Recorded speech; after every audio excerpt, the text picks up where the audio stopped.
Hello and welcome to the ACE-IT podcast, where we turn science into sense. This is the lucky 13th season of ACE-IT, and we could not be more proud to deliver the rich scientific content to you in a usable and understandable way.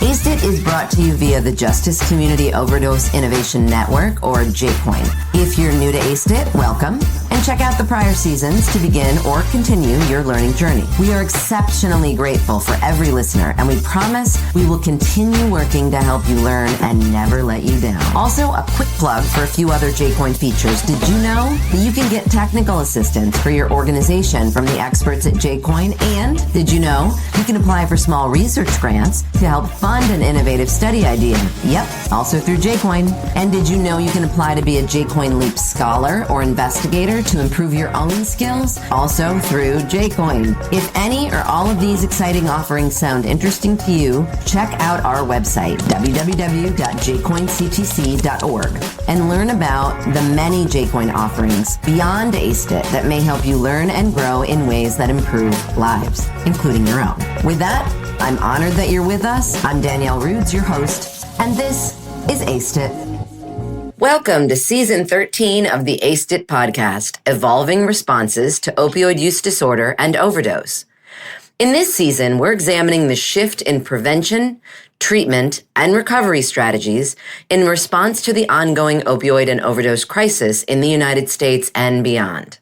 From emerging clinical approaches to peer-led efforts, we're highlighting the many ways individuals and systems are adapting to save lives and support recovery. In today's episode, we'll be talking about medications for opioid use disorder, also commonly referred to as MOUD. If you've been following our podcast for a while, you may have already heard this term before. But for those of you who haven't, MOUD is a treatment that has been specifically designed to combat opioid use disorder by improving the chances of long-term recovery. While MOUD might sound like a miracle treatment, it's far from that. It's a process that comes with real challenges. However, it has also come with much success, with individuals all over the world being prescribed these medications to treat their opioid use disorders. We'll be going over more about what exactly MOUD consists of, the myths and realities of treatment, and the challenges associated with using or starting MOUD in the United States. MOUD treatment combines the use of FDA-approved medications with other therapies and counseling to treat opioid use disorders.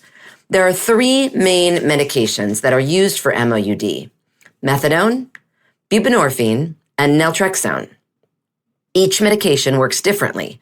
Some help ease the effects of withdrawal, while others block the effects of opioids completely. Buprenorphine, as explained by Schulman and colleagues 2019, has been shown to be an effective form of treatment since it was proposed to combat opioid use in 1975.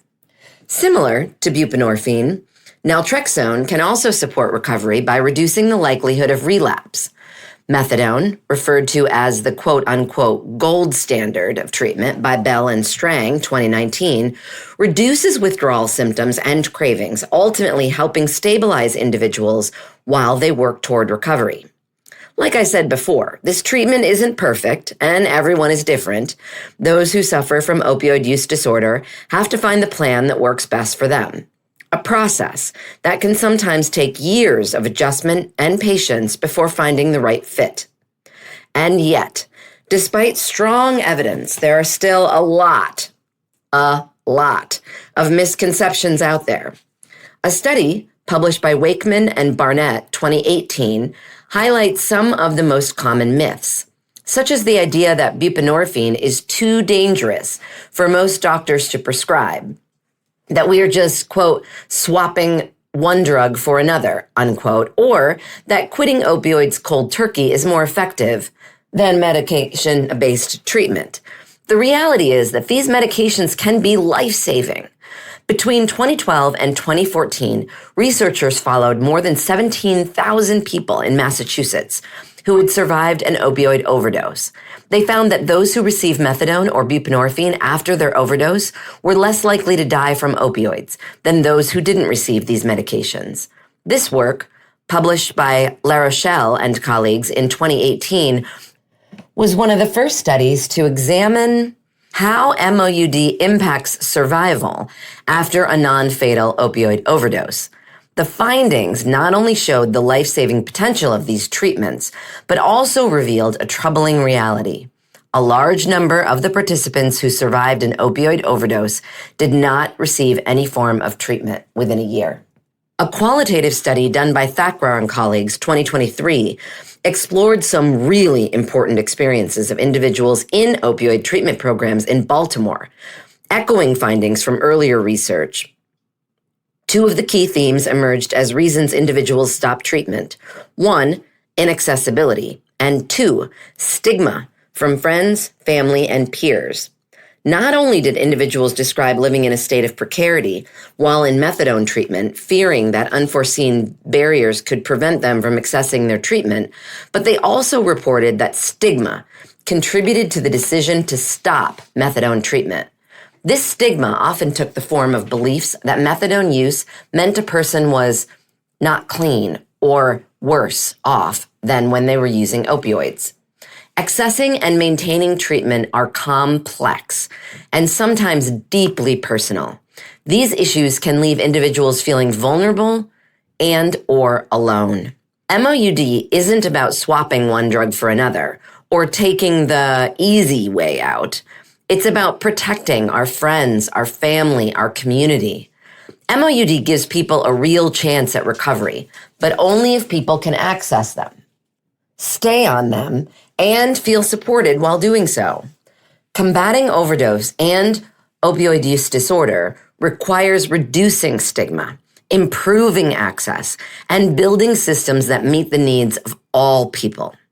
Whether you're a healthcare worker, a policymaker, or someone who simply cares about others, we all play a role in creating an environment where treatment is possible and sustainable.